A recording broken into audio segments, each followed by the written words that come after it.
മഹാഭാരത ഗാഥ തുടരുകയാണ്. അന്തരംഗത്തിൻ്റെ പ്രകാശതീരങ്ങൾ, നിഴലിടങ്ങൾ. മഹാഭാരത കഥയുടെ ഒരു സന്ദർഭത്തിലും അർജുനൻ ജ്യേഷ്ഠനായ യുധിഷ്ഠിരനെ തള്ളിപ്പറഞ്ഞിട്ടില്ല. അതിനുള്ള എത്രയോ അവസരങ്ങൾ യുധിഷ്ഠിരൻ ഉണ്ടാക്കിയിട്ടുണ്ട്. മാത്രമല്ല, യുദ്ധത്തിൽ തിളങ്ങിയില്ല എന്നൊരിക്കൽ ജ്യേഷ്ഠൻ അനിയനെക്കുറിച്ച് കൃഷ്ണനോട് പരാതി പറയുന്നുമുണ്ട്. അപ്പോഴും അർജുനൻ നിശബ്ദനായിരുന്നു. യുദ്ധത്തിൻ്റെ 14-ാം ദിവസം ജ്യേഷ്ഠനാണ് തൻ്റെ മകനെ ചക്രവ്യൂഹം ഭേദിക്കാൻ പ്രേരിപ്പിച്ചത് എന്നറിഞ്ഞിട്ടും അർജുനൻ അദ്ദേഹത്തെ കുറ്റപ്പെടുത്തിയില്ല. ആ മഹാമനസ്കതയെ പക്ഷേ ഒരിക്കലും യുധിഷ്ഠിരൻ മനസ്സിലാക്കിയില്ല. എണ്ണി പറയാൻ ഒട്ടേറെ വേദനിപ്പിക്കുന്ന കാര്യങ്ങളുണ്ടായിരുന്നിട്ടും അർജുനൻ ധർമ്മപുത്രനെ നോവിക്കാതെ സമചിത്തത പുലർത്തി. എന്നാൽ യുദ്ധത്തിൻ്റെ 17-ാം ദിവസം കർണനിൽ നിന്ന് യുധിഷ്ഠിരന് കടുത്ത അപമാനമേറ്റു. യുദ്ധത്തിൽ നിരായുധനാക്കി തടഞ്ഞു നിർത്തി കർണൻ യുധിഷ്ഠിരനെ അപമാനിച്ചു. ശിബിരത്തിലെത്തി വിഷമിച്ച് കിടക്കുമ്പോഴാണ് അർജുനനും കൃഷ്ണനും പടക്കളത്തിൽ നിന്ന് തിരിച്ചു വന്നത്. പാർത്ഥനെ കണ്ടതും ധർമ്മജൻ സമനില തെറ്റി അർജുനനെ തേജോവധം ചെയ്യുകയും ഗാണ്ഡീവം താഴെ വയ്ക്കാൻ ആവശ്യപ്പെടുകയും ചെയ്തു. അർജുനനെ പോലുള്ള ഒരു പടയാളിയോട് പറയേണ്ട ഏറ്റവും അവസാനത്തെ കാര്യം. തുടർന്ന് ഇതിഹാസകഥയിൽ നടന്ന നാടകീയ സംഭവ പരമ്പരകളിലേക്ക് വരാം. യുദ്ധാരംഭവേള, രാത്രിയുദ്ധം, ദ്രോണവധം തുടങ്ങിയ നിരവധി സന്ദർഭങ്ങളിൽ സവ്യസാചി കീഴടക്കിയ മനസ്വിതയുടെ ഉയരങ്ങൾ, ധർമ്മത്തിൻ്റെ അവതാരം എന്ന പേരിൽ ഏറെ കൊണ്ടാടപ്പെട്ട ധർമ്മപുത്രന് സങ്കല്പിക്കാൻ ആകുമായിരുന്നില്ല. ഓരോ പരാജയത്തിലും പ്രതിസന്ധിയുടെ നിമിഷങ്ങളിലും ധർമ്മപുത്രൻ ചഞ്ചലചിത്തനായി മാറി. ചഞ്ചലചിത്തനായി പതറി. സേനാപതി എന്ന സ്ഥാനം കർണനിൽ പോരാട്ടവീര്യം കൂട്ടി. സൂര്യപുത്രൻ യുദ്ധക്കളത്തിൽ നിറഞ്ഞാടി. എന്നും മറഞ്ഞു മാത്രം നിന്ന പിതാവിൻ്റെ കവചകുണ്ടലങ്ങൾ എന്ന ദിവ്യ സൗജന്യങ്ങൾ കർണൻ അറിഞ്ഞുകൊണ്ടു തന്നെ ശത്രുപിതാവിനു മുന്നിൽ വലിച്ചെറിഞ്ഞിരുന്നു. അമൂല്യമായ വേലും നഷ്ടപ്പെട്ട കർണൻ പതറാതെ നിന്ന് പൗരുഷത്തിൻ്റെ മാത്രം ബലത്തിൽ നേരത്തെ പരാമർശിച്ച 2 കഠിന ശാപങ്ങളുടെ ഇരുണ്ട പശ്ചാത്തലത്തിൽ യുദ്ധഭൂമിയിലേക്കുള്ള യാത്രയിൽ ശല്യനെന്ന സാരഥി ഏൽപ്പിച്ച കഠിനമായ തേജോവധത്തിൻ്റെ ആഘാതവുമായി കുരുക്ഷേത്രത്തിൽ പോരാടി നിന്നു. ധർമ്മപുത്രനും പാർത്ഥനും തമ്മിലുണ്ടായ സംവാദത്തിൻ്റെ വിശദാംശങ്ങളിലേക്ക് വരാം. അഭിഷിക്തനായ കർണൻ ദുര്യോധനൻ്റെ മുന്നിൽ വെച്ച് തന്നെ താൻ കൃഷ്ണനോട് കൂടിയ പാർത്ഥനെ പരാജയപ്പെടുത്തും എന്ന് പ്രഖ്യാപിച്ചു. പാണ്ഡവരോട് അനുഭാവം പുലർത്തിയ ഭീഷ്മനും ദ്രോണനും കഴിയാതിരുന്നത് താൻ നിറവേറ്റും. കർണൻ്റെ വാക്കുകേട്ട് ദുര്യോധനൻ സന്തോഷത്തിൽ ആറാടി. ഭീഷ്മദ്രോണന്മാർ ഇരുവരും നഷ്ടപ്പെട്ടിട്ടും ദുര്യോധനൻ യുദ്ധത്തിൽ വിജയപ്രതീക്ഷ വച്ചു പുലർത്തി.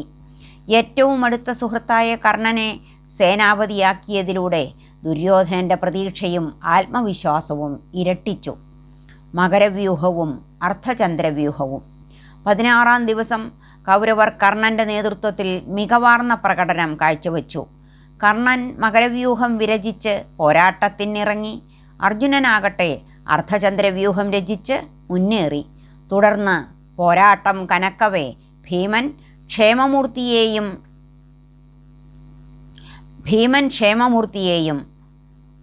സാത്യകി വിന്ദാനുവിന്ദന്മാരെയും യമപുരിക്കയച്ചു.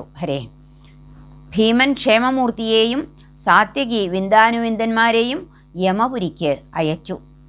തുടർന്ന് ദ്രൗണിയും പാർത്ഥനും തമ്മിൽ തീ പാറുന്ന പോരാട്ടം നടന്നു. പിതാവ് കൊല്ലപ്പെട്ട രോഷത്താൽ അതിതീവ്രമായ പരാക്രമമാണ് ദ്രൗണി പാർത്ഥന് നേരെ നടത്തിയത്. അയാൾ അതുവരെ കാണാത്ത രൗദ്രഭാവത്തോടെ പോരാടി. അയാളുടെ ശരീരത്തിൻ്റെ ഓരോ ഇഞ്ചും യുദ്ധത്തിലേക്ക് ഉണർന്നു. മനസ്സിനെ ഏകാഗ്രമാക്കി ദ്രോണപുത്രൻ പാർത്ഥന് നേരെ ആഞ്ഞടിച്ചു. ദ്രൗണിയുടെ വില്ല്, ആവനാഴി, ഞാൺ, കൈവിരൽ, കൈത്തലം, മാറ്, മുഖം, മൂക്ക്, കണ്ണുകൾ, കർണങ്ങൾ, തല, അംഗങ്ങൾ, രോമം, തേര്, കൊടി എന്നിവയിൽ നിന്നൊക്കെ അമ്പുകൾ പറന്നെത്തി കൃഷ്ണാർജുനന്മാരെ ആക്രമിക്കുന്നതായി കാണികൾക്ക് തോന്നി. അപാരമായ നൈപുണ്യമാണ് അയാൾ പുറത്തെടുത്തത്. യുദ്ധക്കലിയിൽ അയാൾ അലറി വിളിച്ചുകൊണ്ടിരുന്നു. പാർത്ഥൻ അശ്വത്ഥാമാവിൻ്റെ മുന്നിൽ തെല്ലുപോലും പതറിയില്ല. ദ്രൗണിയുടെ അലർച്ചകളുടെ അർത്ഥമൊക്കെ പാർത്ഥൻ തിരിച്ചറിഞ്ഞിരുന്നു.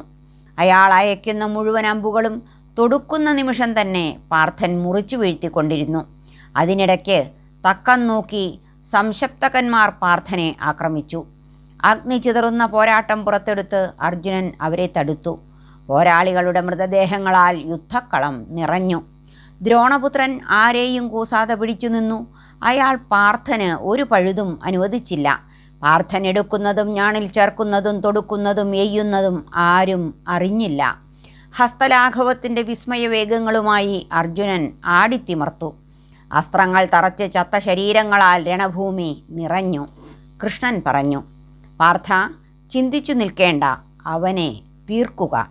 തൊട്ടടുത്ത നിമിഷം അർജുനൻ ദ്രൗണിയെ മുറിവേൽപ്പിച്ചു. അയാളുടെ ചന്ദനം തേച്ച കൈകളും തുടയും പാർത്ഥൻ പിളർന്നു. പിന്നെ പാർത്ഥൻ കുതിരകളെ കൊന്നു. ദ്രൗണി പെട്ടെന്ന് പിന്മാറി കർണൻ്റെ സേനയിൽ ചെന്നു കയറി. അയാളുടെ ഉത്സാഹം കെട്ടു, വീര്യം കെട്ടു. തുടർന്ന് പാർത്ഥൻ സംശക്തകന്മാരെ നേരിട്ടു. മിക്കവാറും പേരെ അർജുനൻ കൊന്നു തീർത്തു. അർജുനൻ ഏറ്റെടുത്ത പ്രധാന വെല്ലുവിളികളിൽ ഒന്നായിരുന്നു സംശപ്തക നാശം. കർണൻ. യുദ്ധത്തിൻ്റെ 16-ാം നാൾ കർണൻ തിളങ്ങി നിന്നു. പാണ്ഡവർക്ക് നേരെ തിരിഞ്ഞ് കർണൻ ഗംഭീരമായ പോരാട്ടം പുറത്തെടുത്തു. പടക്കളത്തിൽ വീണ്ടും മൃതശരീരങ്ങൾ കുന്നുകൂടി. ആനപ്പടകളുടെ പോരാട്ടം തുമുലമായി തുടർന്നു. 100 കണക്കിന് മൃഗങ്ങൾ ചത്തുവീണു. പാണ്ഡവസേനയിൽ കടന്ന് കർണൻ നാശം വിതച്ചു. നകുലനും കർണനും ഏറ്റുമുട്ടി. നകുലൻ ഭയപ്പെടാതെ കർണനെ എതിർത്ത് നിസ്തുലമായ പോരാട്ടം പുറത്തെടുത്തു. അമ്പുകളെയ്ത് നകുലൻ പരമാവധി കർണനെ വീർപ്പുമുട്ടിച്ചു. അടുത്ത നിമിഷം കർണൻ്റെ വില്ല് നകുലൻ മുറിച്ചു വീഴ്ത്തി. സൂര്യപുത്രൻ്റെ രോഷം ഇരട്ടിച്ചു. നകുലൻ തൻ്റെ മുന്നിൽ പിടിച്ചു നിൽക്കുന്നത് കണ്ട് കർണൻ അത്ഭുതപ്പെട്ടു. തുടർന്ന് വൈകർത്തനൻ നകുലൻ്റെ സൂതനെ കൊന്നുവീഴ്ത്തി. രഥം നുറുക്കി. നകുലൻ രഥമില്ലാതെ പൊരുതി നിന്നു. നകുലൻ്റെ എല്ലാ യുദ്ധോപകരണങ്ങളും കർണൻ തകർത്തെറിഞ്ഞു. അയാൾ നിസ്സഹായനായി യുദ്ധഭൂമിയിൽ മരണം കാത്തുനിന്നു. കർണൻ നകുലനെ വധിക്കാതെ വെറുതെ വിട്ടു. അപമാനിതനായ നകുലൻ യുദ്ധരംഗത്ത് നിന്ന് പിന്മാറി. കർണൻ ചിരിച്ച് പിന്നാലെ ചെന്ന് വില്ല് നകുലൻ്റെ കഴുത്തിലിട്ടു. പിന്നെ പറഞ്ഞു, ഉണ്ണി, നീ യുദ്ധം ചെയ്യരുത്, കൗരവരോട് പൊരുതരുത്, സ്വന്തം കിടക്കാരോട് മാത്രം പൊരുതുക, വീട്ടിലേക്ക് പോ, ഇവിടെ നിൽക്കേണ്ട. ഇതും പറഞ്ഞ് കർണൻ നകുലനെ വധിക്കാതെ വിട്ട് കുന്തിയോടുള്ള വാക്ക് പാലിച്ചു. പരിഹസിക്കപ്പെട്ട മാദ്രീപുത്രൻ യുധിഷ്ഠിരൻ്റെ തേരിലേറി വിഷമത്താൽ പുകഞ്ഞ് നിശബ്ദം നിന്നു. മറ്റൊരു ഭാഗത്ത് യുധിഷ്ഠിരനും ദുര്യോധനനും തമ്മിൽ യുദ്ധം തുടർന്നു. മണിക്കൂറുകൾ നീണ്ടുനിന്ന പോരാട്ടത്തിനൊടുവിൽ ദുര്യോധനൻ പരാജയപ്പെട്ടു. എന്നാൽ ഭീമൻ്റെ പ്രതിജ്ഞയോർത്ത് ധർമ്മപുത്രൻ സുയോധനനെ വധിക്കാതെ വിട്ടു. അവൻ തനിക്കുള്ളതാണെന്ന് ഭീമൻ യുദ്ധഭൂമിയിൽ നിന്ന് ഉറക്കെ വിളിച്ചു പറയുന്നുണ്ടായിരുന്നു. പോരാട്ടം തുടർന്നു. കർണനും പാർത്ഥനും വീണ്ടും പോരിലേർപ്പെട്ടു. സൂര്യൻ അസ്തമിക്കാൻ തുടങ്ങി. ശല്യൻ എന്ന സാരഥി. കൃഷ്ണനെപ്പോലെ ഒരു സാരഥി തനിക്കുണ്ടെങ്കിൽ അർജുനൻ്റെ പരാജയം എളുപ്പമാകും എന്ന് കർണൻ ദുര്യോധനനോട് പറഞ്ഞു. അയാൾ ആലോചിച്ചു. ദുര്യോധനൻ്റെ കണ്ണുകൾ തിളങ്ങി. ശല്യൻ സമർത്ഥനായ സാരഥിയാണ്. അദ്ദേഹത്തോട് ചോദിച്ചു നോക്കാൻ സുയോധനൻ തീരുമാനിച്ചു. പിന്നെ കൗരവപക്ഷത്ത് അടിയുറച്ചു നിൽക്കുന്ന ശല്യൻ്റെ സമീപമെത്തി മൊഴിഞ്ഞു, അങ്ങ് ദയവായി കർണൻ്റെ സാരഥിയാവുക, അപ്പോൾ വിജയം ഉറപ്പാകും, യുദ്ധത്തിൻ്റെ ഗതി മാറും. ശല്യൻ സമ്മതിച്ചു. യുധിഷ്ഠിരനോട് ഒരു വാക്ക് പാലിക്കാനുണ്ട് ശല്യന്. ശല്യൻ സാരഥ്യമേറ്റെടുത്തു. കർണൻ്റെ രഥം യുദ്ധഭൂമിയിലേക്ക് കുതിച്ചു. കർണൻ വില്ലുയർത്തി പറഞ്ഞു, ഞാൻ ഇന്ന് അർജുനനെ കൊല്ലും. ആ മേനി പറച്ചിൽ ശല്യന് ഇഷ്ടമായില്ല. ശല്യൻ മൊഴിഞ്ഞു, എടോ കർണ, നീ എന്തിനാണ് ഇങ്ങനെ മേനി പറഞ്ഞ് ചെറുതാകുന്നത്? അർജുനൻ അസ്ത്രജ്ഞൻ. ആരെയാണോ നീ വധിക്കുമെന്ന് പറയുന്നത്, അയാളെ കാണുമ്പോൾ നിന്റെ വീമ്പു പറച്ചിൽ തീരും. കർണൻ മറുപടി പറഞ്ഞില്ല. എന്നാൽ ആത്മപ്രശംസ തുടർന്നുകൊണ്ടിരുന്നു. ഇതിഹാസ കഥയിൽ ഉടനീളം കർണൻ്റെ ഇത്തരം സ്വഭാവ സവിശേഷത പ്രകടമാണ്. ഇതേ കാരണത്താൽ ഭീഷ്മനും കൃപനും അശ്വത്ഥാമാവും കർണനുമായി കടുത്ത വാക്കേറ്റം നടന്നിട്ടുണ്ട്. ജീവിതം തനിക്ക് നൽകിയ ഒട്ടേറെ തിരസ്കാരങ്ങളെ മറികടന്ന് ആരുടെ മുന്നിലും തന്നെ പ്രതിഷ്ഠിക്കാനുള്ള ശ്രമമാകാം കർണൻ എന്ന മഹാരഥൻ്റെ വീമ്പു പറച്ചിൽ. ശല്യൻ അല്പനേരം തൻ്റെ വാക്കുകളെ ഒതുക്കി. എന്നാൽ കർണൻ വീൺവാക്കുകൾ തുടർന്നു. അത് സുജനമര്യാദയുടെയും ഔചിത്യബോധത്തിൻ്റെയും എല്ലാ സീമയും ലംഘിച്ച് മുന്നേറി കർണൻ തൻ്റെ സാരഥിയോട് പറഞ്ഞു, ഇന്ന് യുദ്ധക്കളത്തിൽ പാർത്ഥനെ എനിക്ക് കാണിച്ചു തരുന്നവന് ഞാൻ വിലപിടിച്ച സമ്മാനങ്ങൾ നൽകും. ഞാൻ എന്തും നൽകും. ഞാൻ അവന് 14 വൈശ്യഗ്രാമങ്ങൾ നൽകും. മാത്രമല്ല, പതക്കം ചാർത്തിയ 100 മഗധദേശദാസികളെ ഞാൻ അവന് നൽകും. അംഗരാജാവായപ്പോൾ കർണൻ തനിക്കേറ്റ അപമാനങ്ങളൊക്കെ മറന്ന് അക്കാലത്തെ മറ്റ് രാജാക്കന്മാരിൽ നിന്ന് അല്പം പോലും വ്യത്യസ്തത പുലർത്താത്തവനായി എന്നാണ് അയാളുടെ വാക്കുകൾ വ്യക്തമാക്കുന്നത്. പാർത്ഥനെ വധിക്കും എന്നുള്ള കർണൻ്റെ വാക്കുകേട്ട് ദുര്യോധനൻ കൂട്ടുകാരോടൊപ്പം കുലുങ്ങി ചിരിച്ചു എന്ന് ഇതിഹാസം. 2 ദിവസം മുമ്പ് മാത്രമാണ് ദ്രോണൻ ദാരുണമായി വധിക്കപ്പെട്ടത്. ദുര്യോധനൻ അത് മറന്ന് ചിരിച്ചാർത്തു. അല്പനേരം മുമ്പ് മാത്രമാണ് അയാൾ യുധിഷ്ഠിരനോട് തോറ്റു പിന്മാറിയത്. കർണൻ സേനാപതിയായതോടെ പാർത്ഥൻ കൊല്ലപ്പെടും എന്നും യുദ്ധം ജയിക്കും എന്നും യുവരാജാവ് കരുതി. യുദ്ധം ഒരർത്ഥത്തിൽ മറവിയുടെ കലയും ശാസ്ത്രവുമാണ്. മറക്കാനാകില്ലെങ്കിൽ പടയാളിക്ക് മുന്നോട്ടു പോകാനാവില്ല. അപ്രകാരമാണ് ഏതു യോദ്ധാവും പരിശീലിപ്പിക്കപ്പെടുന്നത്. കർണൻ്റെ ഭള്ളുപറച്ചിൽ കേട്ട് ശല്യൻ വല്ലാത്തൊരു ചിരി ചിരിച്ചു. പ്രകടമായ പുച്ഛത്തിൻ്റെ ചിരി. പിന്നെ പറഞ്ഞു, എടോ കർണ, നീ പാർത്ഥനെ കാണാൻ അത്രയ്ക്കൊന്നും ബുദ്ധിമുട്ടേണ്ട. അവനെ നീ ഇപ്പോൾ കാണും. സിംഹങ്ങളെ കുറുക്കൻ വീഴ്ത്തിയതായി ഞാൻ ഇതുവരെ കേട്ടിട്ടില്ല. നീ കണ്ണു കാണാത്തവൻ, വേണ്ടതും വേണ്ടാത്തതും തിരിച്ചറിയാത്തവൻ. കർണൻ നീരസത്തോടെ മൊഴിഞ്ഞു, എടോ ശല്യ, നീ സുഹൃത്തോ ശത്രുവോ? നീ എന്നെ പേടിപ്പിക്കുകയാണോ? ശല്യൻ വിട്ടുകൊടുത്തില്ല. അവജ്ഞയോടെ പറഞ്ഞു, പാർത്ഥനെ കാണുന്നതുവരെ നിനക്ക് എന്തും പുലമ്പാം. കർണൻ ഇടഞ്ഞു പറഞ്ഞു, എടോ ശല്യ, നീയൊരു വിഡ്ഢി. പാണ്ഡവരെ കൊന്ന് ഞാൻ നിന്നെയും കൊല്ലും.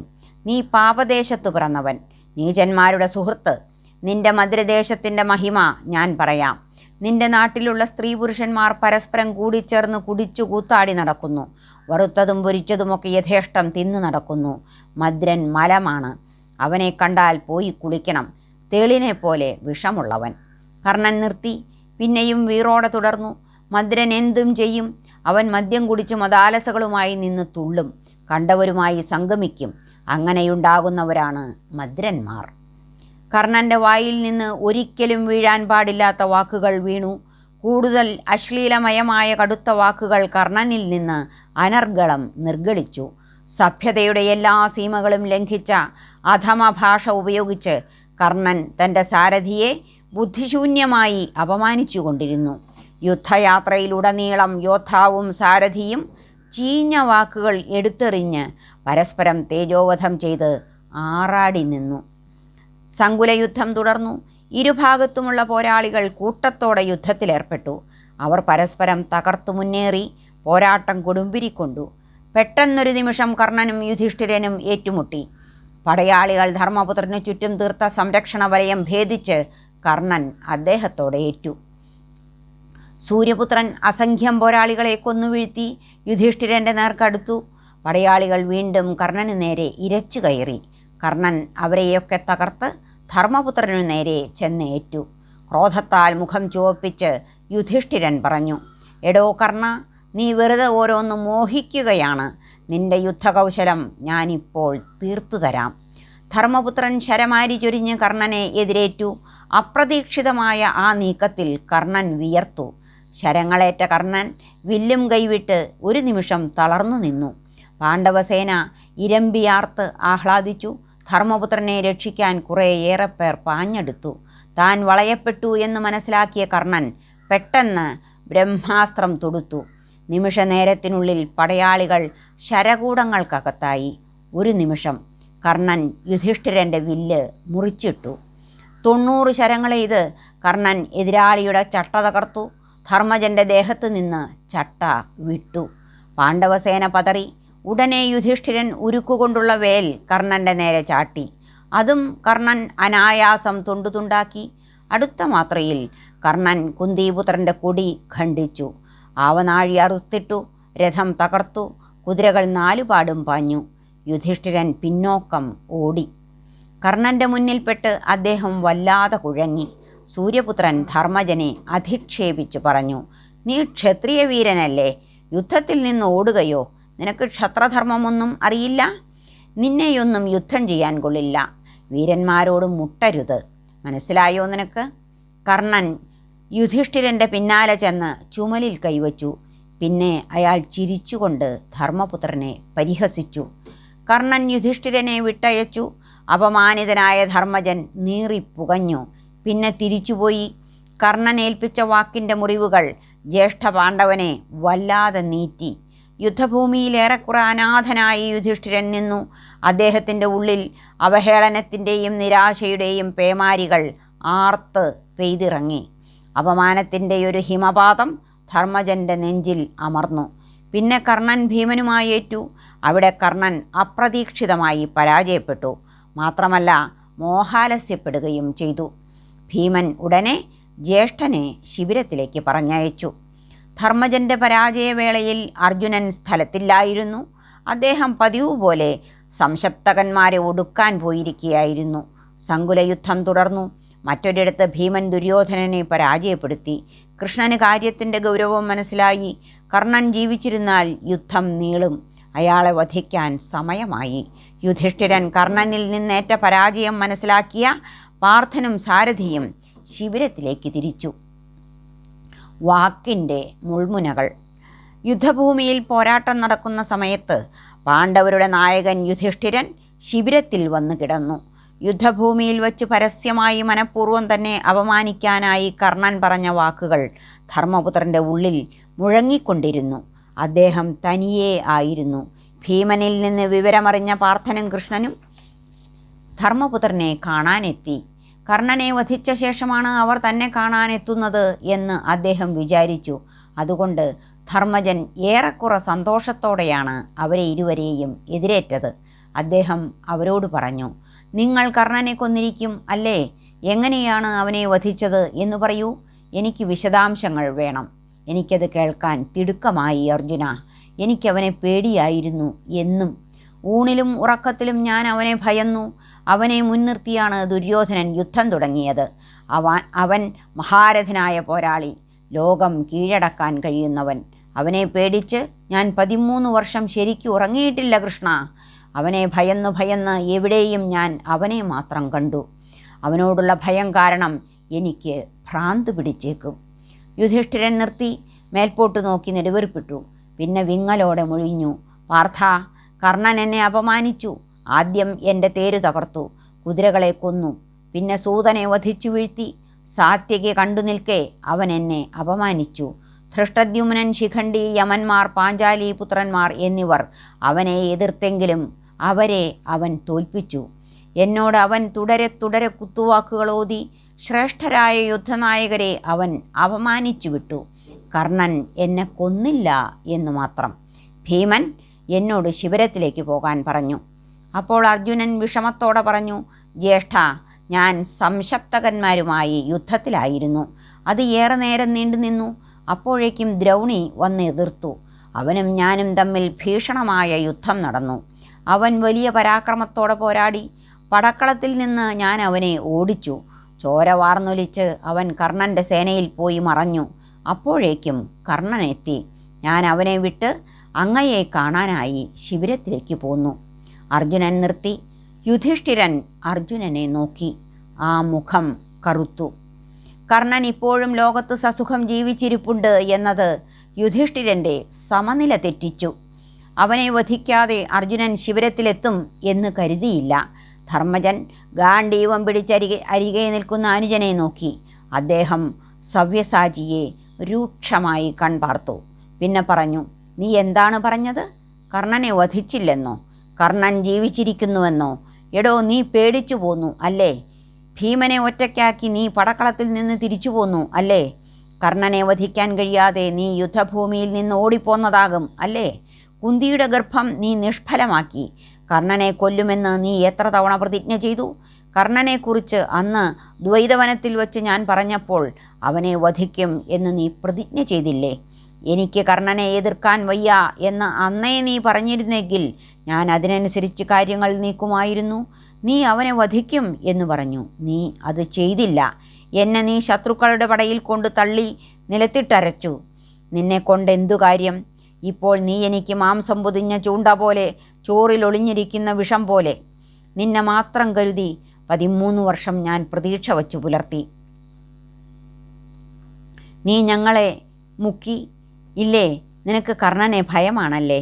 അഗ്നി തന്ന തേര്, പൊൻകെട്ടുള്ള വാൾ, പന പോലെ തടിച്ച ഗാണ്ഡീവം, കൃഷ്ണൻ സാരഥി. എന്നിട്ടും നീ കർണനെ പേടിച്ചോടി. അവനെ വധിക്കാനായില്ലെങ്കിൽ ഗാണ്ഡീവം മറ്റാർക്കെങ്കിലും കൊടുക്ക്. നിന്നേക്കാൾ അസ്ത്രജ്ഞനായ മറ്റൊരാൾക്ക്. നീ കുന്തിയുടെ ഗർഭത്തിൽ നിന്ന് 5-ാം മാസത്തിൽ അലസിപ്പോവുകയായിരുന്നു നല്ലത്. കുന്തിയുടെ ഗർഭത്തിൽ നീ ജനിക്കാതിരുന്നെങ്കിൽ നിൻ്റെയൊരു ഗാണ്ഡീവം, കയ്യൂക്ക്, നിൻ്റെ ശരങ്ങളൊക്കെ എന്തിനു കൊള്ളാം? യുധിഷ്ഠിരൻ്റെ വായ വരണ്ടു, കിതപ്പ് വന്നു, വാക്കുകൾ നിർത്തി. അദ്ദേഹം മറ്റൊരു മനുഷ്യനായി മാറിക്കഴിഞ്ഞിരുന്നു. ഒരർത്ഥത്തിൽ യുദ്ധത്തിൽ പരാജിതരാകുന്ന എല്ലാ ദുർബലരായ ക്ഷത്രിയരുടെയും ഭാഷ. കർണനെപ്പോലെ തന്നെ അദ്ദേഹവും പറയാൻ പാടില്ലാത്തതൊക്കെ പറഞ്ഞു. ഒരു വ്യക്തി അയാളുടെ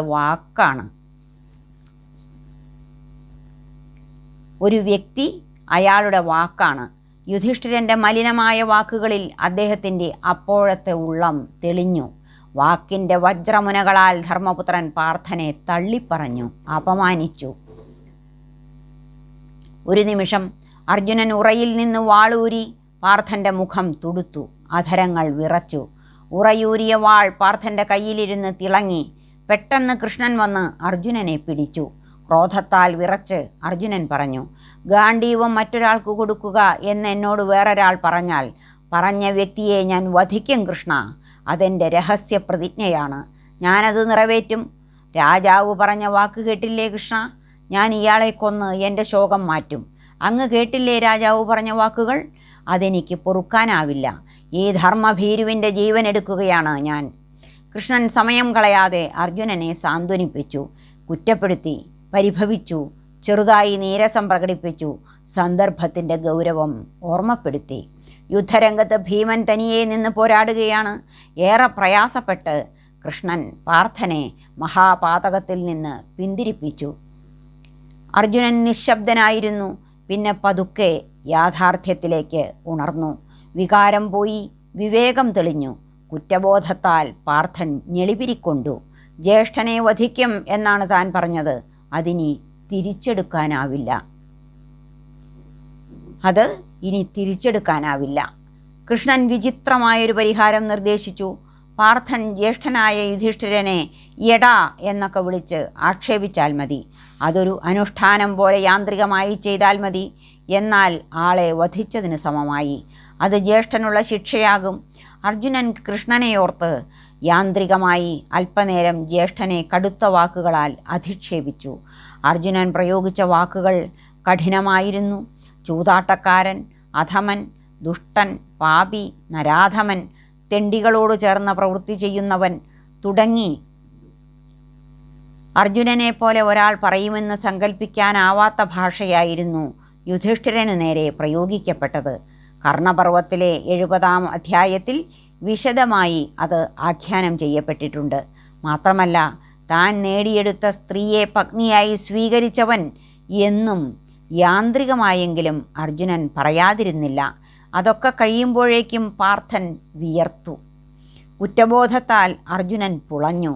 അനുഷ്ഠാനം പോലെയാണെങ്കിലും താൻ ജീവിതത്തിൽ ആദ്യമായി ഗുരുവിനെപ്പോലുള്ള ജ്യേഷ്ഠനോട് കേട്ടാൽ അറയ്ക്കുന്ന കടുത്ത വാക്കുകൾ പ്രയോഗിച്ചു പോയി. അതിനി പരിഹാരമില്ല. ഒരേയൊരു പരിഹാരം, ആത്മഹത്യ. കൃഷ്ണൻ വീണ്ടും ചാടി വീണു. ഒട്ടേറെ നിർണായക മുഹൂർത്തങ്ങളിൽ പാർത്ഥൻ ഇതുപോലെ തന്നെ വല്ലാതെ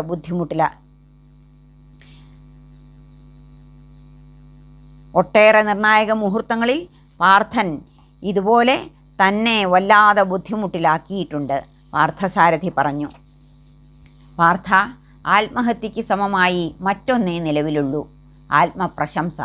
സ്വയം പൊക്കി പറയുക. ആത്മഹത്യ പോലും അത്ര മോശമല്ല. നീ ജ്യേഷ്ഠനോട് നിന്നെ തന്നെ പ്രശംസിച്ച് അല്പനേരം സംസാരിച്ചാൽ മതി. ആത്മഹത്യ ചെയ്ത പോലെ ആയി. പാർത്ഥൻ കുഴങ്ങി. തൻ്റെ ഗതികേട്. യുദ്ധം തൻ്റെ മനോനിലയെ തകർത്തിരിക്കുന്നു. പാർത്ഥൻ വീണ്ടും വിയർത്തുപോയി. ജീവിതത്തിൽ നാം എന്തൊക്കെ വൃത്തികേടുകൾ ചെയ്യണം! അമൃതിനോടൊപ്പം വിഷത്തിൻ്റെ പാനപാത്രവും ജീവിതം നമുക്ക് നേരെ നീട്ടുന്നു. അമൃതിനോടൊപ്പം വിഷത്തിൻ്റെ പാനപാത്രവും ജീവിതം നമുക്ക് നേരെ നീട്ടുന്നു. തുടർച്ചയായി തന്നെ പ്രശംസിച്ച് ധർമ്മപുത്രൻ്റെ മുന്നിൽ വച്ച് പാർത്ഥൻ സംസാരിച്ചു. അത് കഴിഞ്ഞപ്പോഴേക്കും സവ്യസാചി ലജ്ജ കൊണ്ട് അവശനായി. ഇളിഭ്യനായ കുട്ടിയെപ്പോലെ പാർത്ഥൻ ജ്യേഷ്ഠൻ്റെ അരികെ നിന്നു. യുധിഷ്ഠിരനിൽ അനുതാപത്തിൻ്റെയും കുറ്റബോധത്തിൻ്റെയും ഒരു കടൽ തിരയടിച്ചു. കണ്ണുകളിൽ കണ്ണീർ പൊടിഞ്ഞു.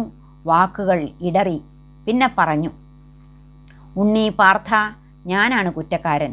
ഇതൊക്കെ നിനക്ക് ചെയ്യേണ്ടി വന്നത് ഞാൻ മൂലമാണ്. ഞാൻ മൂലം മാത്രം. ഉണ്ണി, നീ ആ വാളെടുത്ത് എൻ്റെ ശിരസ് കൊയ്യ്.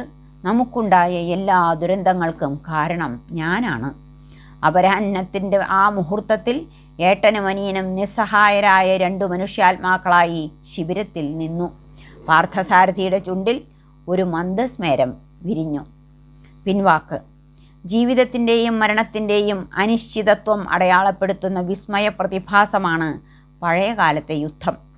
യുദ്ധമുഹൂർത്തങ്ങൾ പലപ്പോഴും മനുഷ്യ മനസ്സിൻ്റെ പ്രകാശതീരങ്ങളെയും നിഴലിടങ്ങളെയും അസാധാരണമായ തെളിച്ചത്തോടെ അനാവരണം ചെയ്യാറുണ്ട്.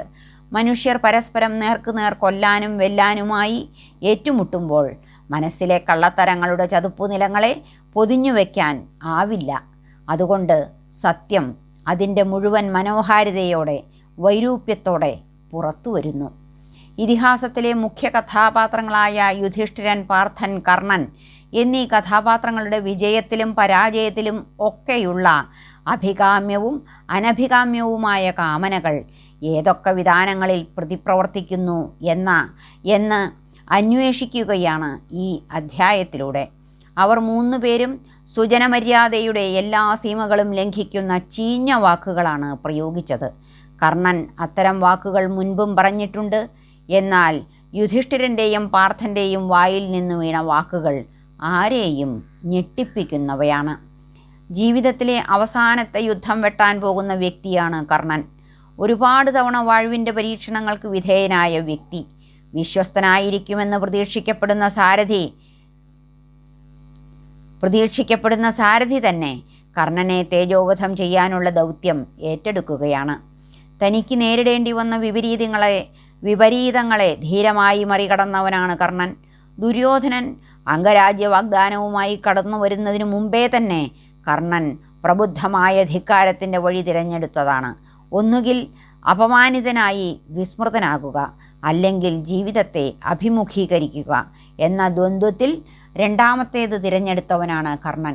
സൂര്യപുത്രനിൽ നിന്ന് കുന്തിപുത്രനിൽ നിന്ന് സൂതപുത്രനായി, രാധേയനായി, പിന്നെ പൊരുതി നിന്ന് ധീരപുത്രനായവൻ.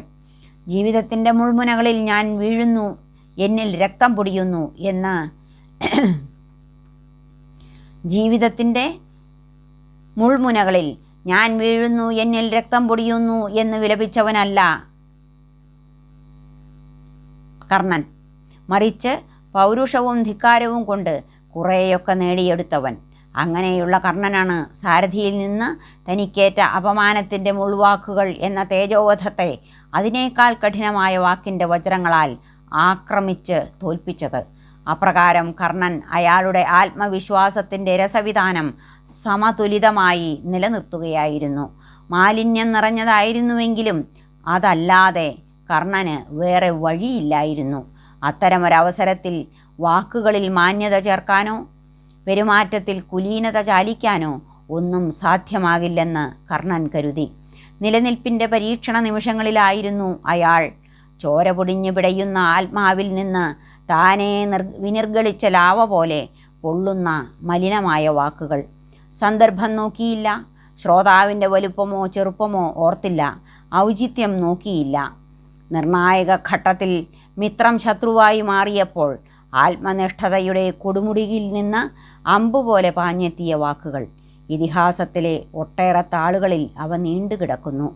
മാർഗം ഇരുട്ടിൻ്റേതായിരുന്നു, ലക്ഷ്യം സത്യത്തിൻ്റേതും.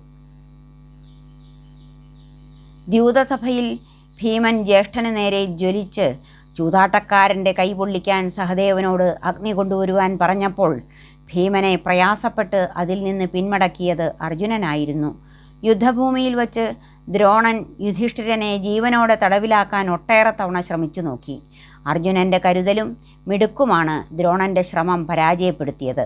അപ്രകാരം സഹജമായ ആദർശശുദ്ധിയുടെ തീരത്ത് നിന്ന നിഷ്കളങ്കനായ അനുജനെയാണ് യുധിഷ്ഠിരൻ വാക്കിൻ്റെ വാളുകളാൽ ആഴത്തിൽ മുറിപ്പെടുത്തിയത്. അത് കഴിഞ്ഞപ്പോൾ യുധിഷ്ഠിരൻ ശാന്തനായി. എന്നാൽ അവ ചെന്നു കൊണ്ടത് ഏത് പ്രതിസന്ധിയിലും ജ്യേഷ്ഠനെ നെഞ്ചോട് ചേർത്തു പിടിച്ച അനിയനിലാണ്. ജ്യേഷ്ഠൻ്റെ ഇടിവെട്ടുപോലുള്ള വാക്കുകളിൽ തനിക്ക് തളർന്നിരിക്കാനാവില്ലെന്ന് പാർത്ഥൻ കരുതി. യുദ്ധം തീർന്നിട്ടില്ല.